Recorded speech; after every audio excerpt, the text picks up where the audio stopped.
আজ সন্ধ্যায় বানিয়ে নিয়েছি গরম গরম এগরোল। আমার মা না এগরোল খেতে খুব ভালোবাসে। ছোট থেকেই দেখে এসেছি যে মার সমস্ত ফাস্টফুডের মধ্যে এগরোলটাই সব থেকে প্রিয়।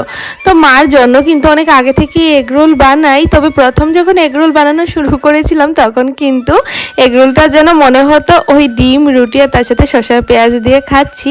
তবে এখন না বানাতে বানাতে অনেকটাই ভালো এগরোল বানিয়ে নিতে পারি। সত্যি আমি নিজের মুখেই বলছি, যেন মনে হয় একদম দোকান থেকে কেনা। তো সেই মতোই হচ্ছে আজকেও মার জন্য একটু এগরোল বানাচ্ছি, সাথে তো আমরা খাবই। তাই ভাবলাম যে সেই রেসিপিটা তোমাদের সাথেও শেয়ার করি। তেমন কিছুই না, একদমই সিম্পল রেসিপি। সেটা তোমরাও বাড়িতে বানিয়ে থাকো, তোমরা তো জানবেই।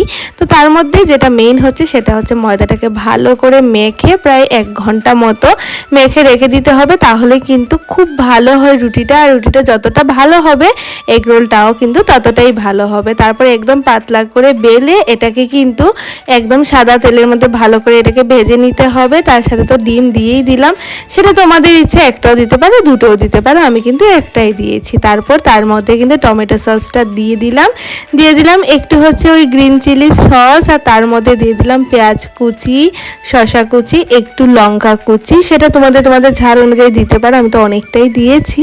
আর তার মধ্যে দিয়ে দিলাম চাট মশলা, একটু বিট নুন। তারপর এটাকে ভালো করে হাতের সাহায্যে একদম এগরোলের শেপ দিয়ে দিতে হবে। তবে আমার কাছে তো তেমন কিছু একদম কাগজ ছিল না এগরোলের, তো যেটা ছিল সেটা দিয়েই হচ্ছে ভালো করে এটাকে একদম মুড়িয়ে নিয়েছি। আর এই তো এগরোল কিন্তু রেডি হয়ে গেল। তো মাকেও দিয়েছি আর আমিও খেয়ে নিয়েছি। বিশেষ করে এগরোলটা কিন্তু দারুণ হয়েছিল।